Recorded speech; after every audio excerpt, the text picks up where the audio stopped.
I'm going to go through the list real quick here, and then we'll have some discussion about it. Jeff Agas, Kyle Beckerman, David Beckham, Carlos Bocanegra, Dwayne De Rosario, Clint Dempsey, Landon Donovan, Marco Echeverri, Robin Fraser, Sebastian Giovinco, Kevin Hartman, Kobe Jones, Robbie Keane, Chad Marshall, Josef Martinez, one of the few active players on the list, Tony Miola, Jaime Moreno, Eddie Pope, Preki, Steve Ralston, Nick Romando, Carlos Valderrama, a couple other active guys, Diego Valeri, Chris Wondolowski, Bradley Wright Phillips as well. For a little more perspective, we welcome back Steve Nicol and Shaka Hislop. Guys, the criteria on this list, I think, was intentionally vague. Achievements on the field, but also how they helped advance the league off the field. Stevie, a couple of your former players made it. Steve Ralston, one, just to name one. Clint Dempsey as well. Any other snubs that come to mind for you, though? Listen, as coaches, we'll love our own players, and I could argue for a lot of them, but I would say there's two. The fact that you got three goalkeepers in there, I would suggest Mark Rees ahead of at least one of them. But there is one missing that I just do not understand.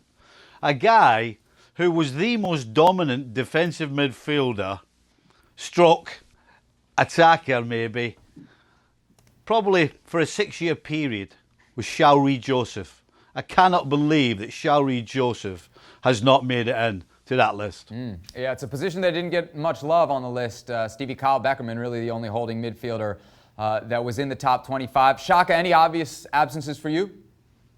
Listen, for me, and you're right to mention the grey area of advancing the game off the field. I'm not sure what that's supposed to mean, but Jeff Cunningham, Jamaican boy, U.S. international, for me is one who should have been included in this list. I played at Real Salt Lake. You have to have a game plan when you come up against him. And even when you just look at his numbers, a goal in 3 for Columbus, a goal every other game played for FC Dallas, that for me is worthy of making anybody's list.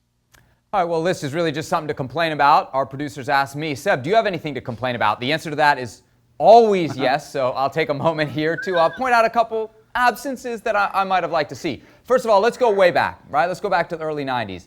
A couple Central American players that didn't make the list. Mauricio Cienfuegos played for the LA Galaxy. Raul Diaz Arce played for DC United. I can't speak to what Cienfuegos may have done in Los Angeles, but I can tell you this, that supporters culture that the league likes to brag about and put on all of its publicity material, that started at RFK Stadium, and it started because 3,000 to 5,000 extra El Salvadoran fans came to watch Raul Diaz Arce. So if we're talking about impact on the future of the league, that supporters culture doesn't exist without Diaz Arce and what he meant in those 2 seasons, 96-97 at DC United.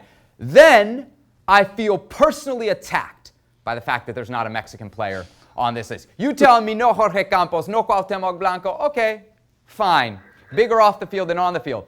No Carlos Vela? Hold on a second. No Carlos Vela? Hold on a second. Come on. Go on, Stevie. Hold on a second. What, Stevie? What's your complaint to my complaint? So is this because of what they did before they went to MLS? Or are you telling me that Jorge Campos was absolutely world-class in MLS? No, I'm not telling you Jorge Campos was world-class in MLS. Right, well, there you go. I mentioned so why are you calling it a top 25 if he didn't? I'm mentioning some of the stars to build up to the person that I want to make the case about. It's Carlos Vela. This guy's a league MVP, a golden boot, set the record, and then all the off-the-field stuff, you have to give it to him as well. He's the top-selling jersey in MLS, and by far the most... How long's he been there? How long's he been there? This is his 3rd season. And he's 28 years old. He's 30s. He's in his 30s now. And you're looking for him. I mean, I tell you what.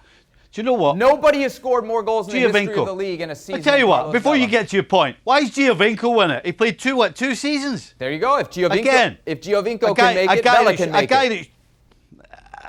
A guy that shouldn't have been there. Same as Vela. Shouldn't be there. Okay. Giovinco 4 seasons then for TFC in MLS. Fine. If you guys don't want to hear my complaints.